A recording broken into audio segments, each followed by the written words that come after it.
Imagine setting out on a massive cross-country road trip. Oh, I love a good road trip. Right. But imagine you were doing this a few decades ago. Someone would just hand you a highly detailed, turn-by-turn physical map. Like one of those big paper atlases. Exactly. You just follow the bold line, you hit the designated rest stops, and you inevitably arrive at your destination. It is predictable, and, it's safe. Yeah, you literally couldn't get lost if you just followed the instructions. But today, that map doesn't exist. In fact, if you try to use that old map today, science says you are far more likely to experience a mental health crisis. Oh, absolutely. You are basically dropped into the wilderness, handed a compass that keeps spinning, and told, figure it out. Because the landscape has fundamentally changed beneath our feet. Mm. And that creates a completely different psychological reality for anyone trying to navigate early adulthood today compared to, say, 40 years ago. Welcome to the deep dive. Today, we're looking at why the modern transition to adulthood feels so impossible for so many of you listening, and we are unpacking the psychological toolkit you actually need to survive it.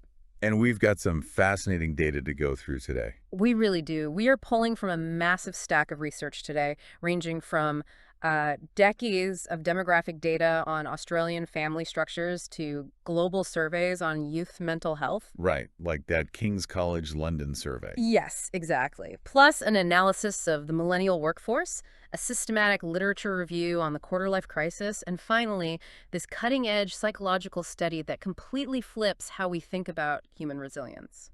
What is really fascinating here is that while these sources span economics, sociology, and clinical psychology, they all converge on one central theme. Which is? That the structural default path of life has basically collapsed, and we are witnessing the fallout. Okay, let's unpack this. To understand the psychological crisis happening right now, we first have to look at the structural collapse of that map I mentioned. My old instruction manual. Right.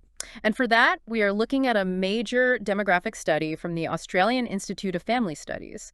They tracked families from 1980 to 2010. A huge 30-year window. Yeah, and the data shows that the rigid instruction manual for early adulthood was essentially shredded during this time. The numbers are just a stark visualization of a society completely rewriting its own rules. I mean, if we look at the 1980s, the rhythm of early adulthood was highly dictated by the traditional family unit. Marriage was like the definitive starting line of adulthood. Exactly. But the data reveals this massive behavioral shift. By 2008, 78% of marriages were preceded by cohabitation. Wait, 78%? Yeah, almost everyone was living together first. And the ripple effect of that is wild. Look at ex-nuptial births, meaning babies born outside of a formal legal marriage. That's skyrocketed from just 12.4% in 1980 to 34.4% by 2008. And the underlying mechanism there is really crucial to understand because that spike isn't just a story about single parenthood rising, which is, often the assumption people make. Right. People hear those numbers and jump to conclusions. They do.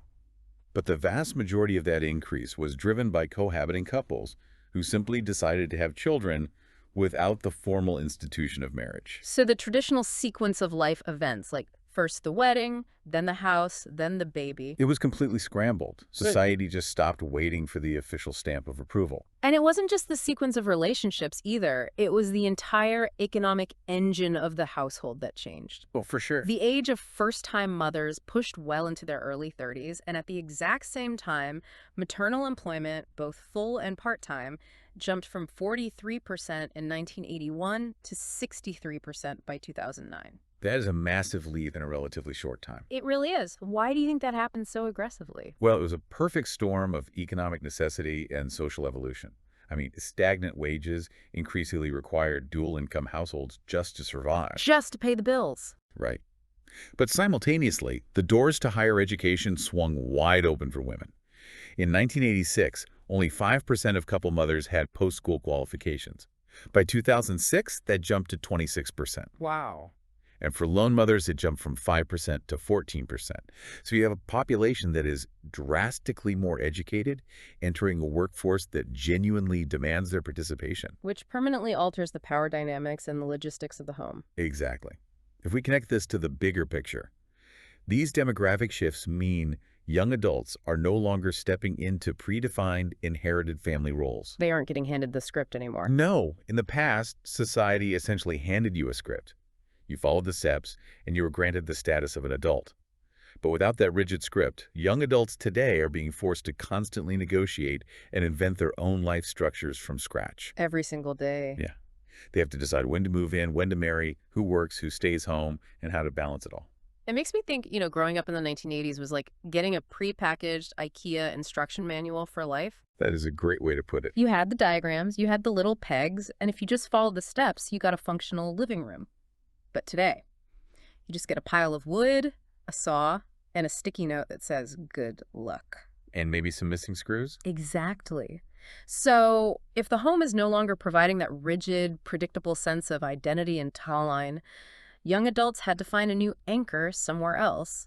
And naturally, they turned to where they spend most of their waking hours. They turn to the workplace. Right. But because they arrived with completely different psychological needs than previous generations, they fundamentally revolutionized it.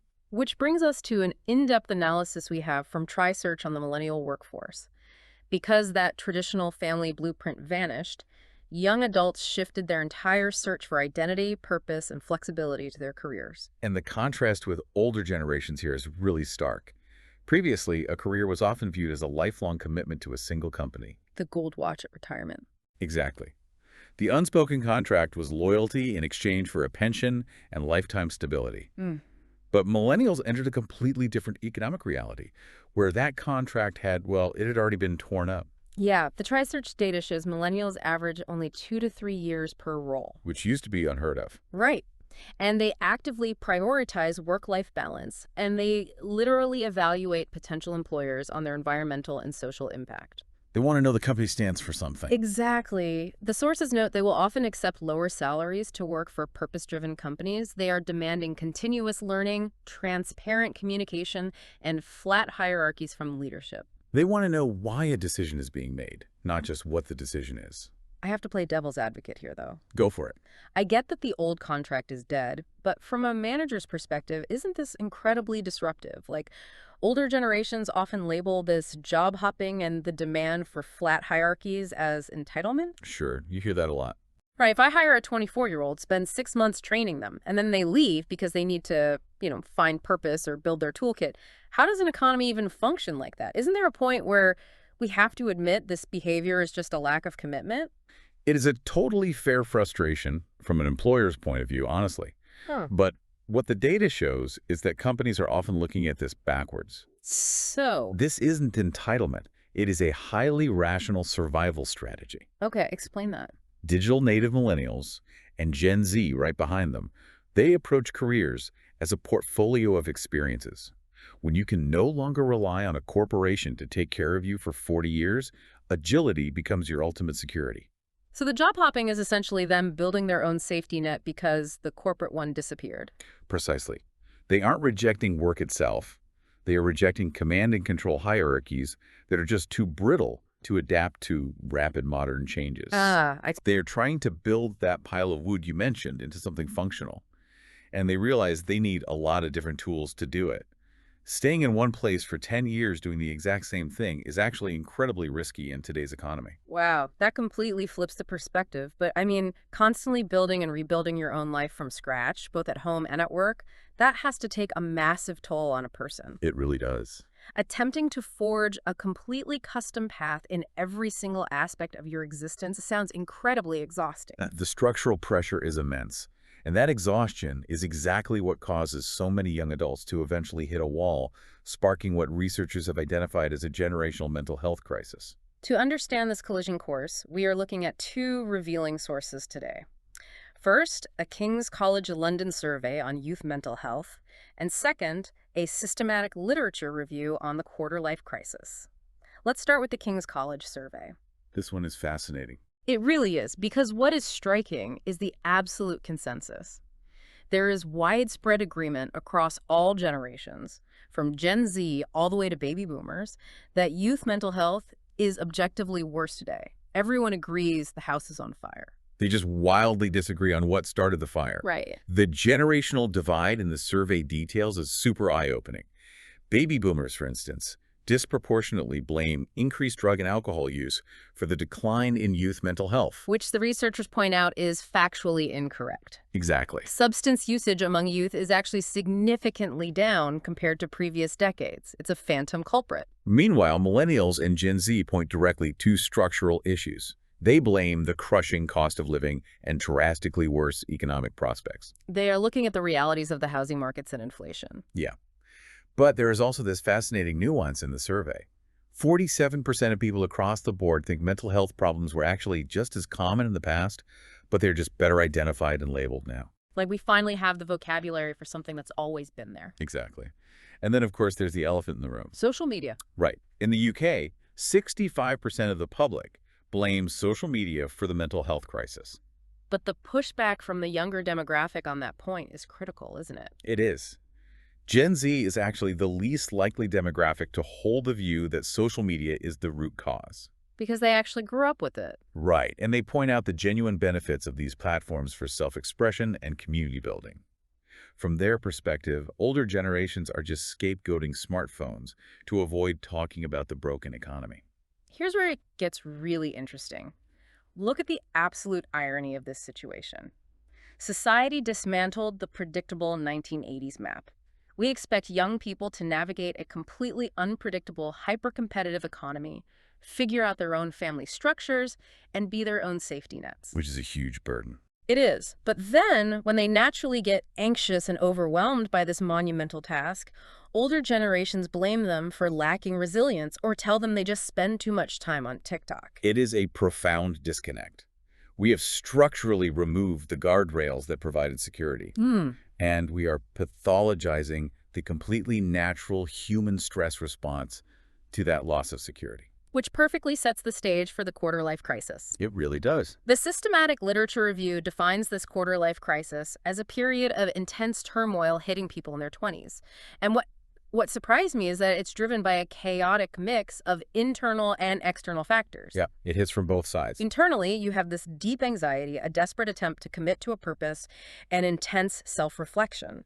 And externally, you are getting hammered by finances and fierce job competition. And we have to emphasize that this is not just a Western privileged phenomenon. That's a great point. The systematic review highlights how this crisis manifests globally, and it is particularly devastating in collectivist societies. Like the research on Indonesia was a perfect example of this. It really is. In countries like Indonesia, the crisis is exacerbated by what the researchers call shame culture. Shame culture. Yeah. Imagine being a young adult caught between a globalized, fluid, modern economy and parents who expect you to follow a rigid, centuries-old cultural script. That sounds impossible to balance. It is. When you fail to meet those family expectations, like marrying by a specific age or securing a highly prestigious, stable job, it doesn't just cause personal disappointment. It causes deep, fundamental identity confusion and intense social shame. Wow. The pressure to conform to the group clashes violently with the reality that the modern world demands individual agility. This raises an important question. How do we actually measure resilience in a world that requires this much constant adaptation? That is the big question. Is resilience really just gritting your teeth, suppressing your fear, and pushing through, or is it something else entirely? That is the million-dollar question for anyone listening right now. If white-knuckling it and suppressing anxiety isn't the answer to this modern pressure cooker, what actually works? Because clearly, telling an entire generation to just toughen up isn't yielding great results. The clinical data strongly suggests it doesn't work at all, but the science points to a highly counterintuitive solution. Okay, I'm ready.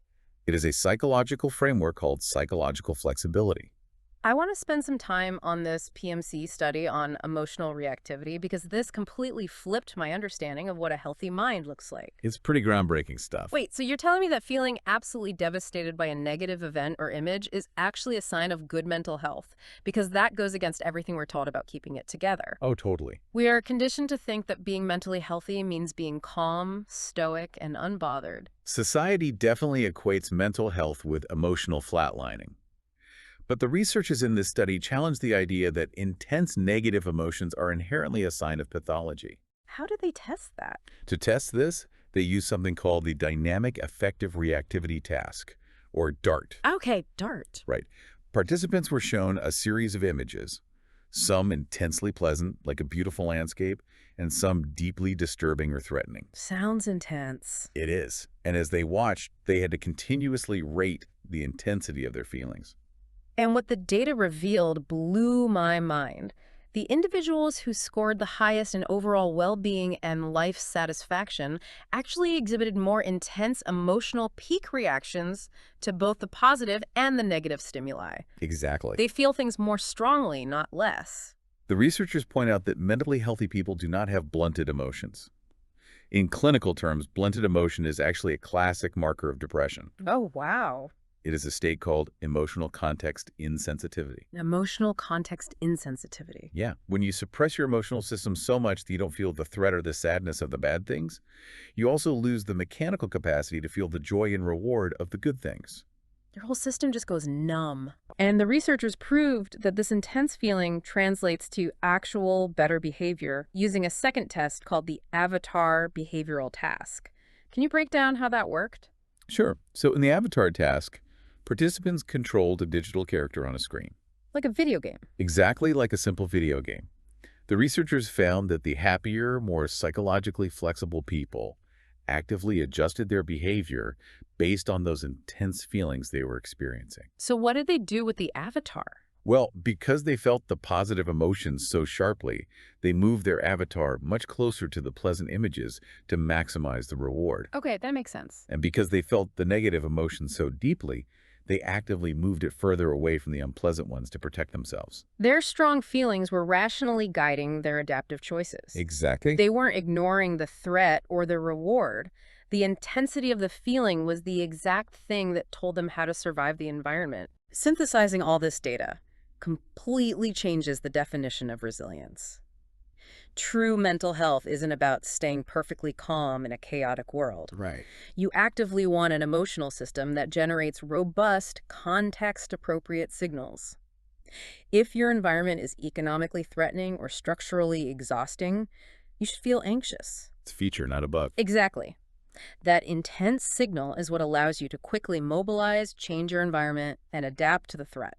So what does this all mean? Let me give you an analogy to tie this psychological flexibility back to that cross-country road trip we started with. I love a good bookend. Think about driving a car down a road full of massive potholes.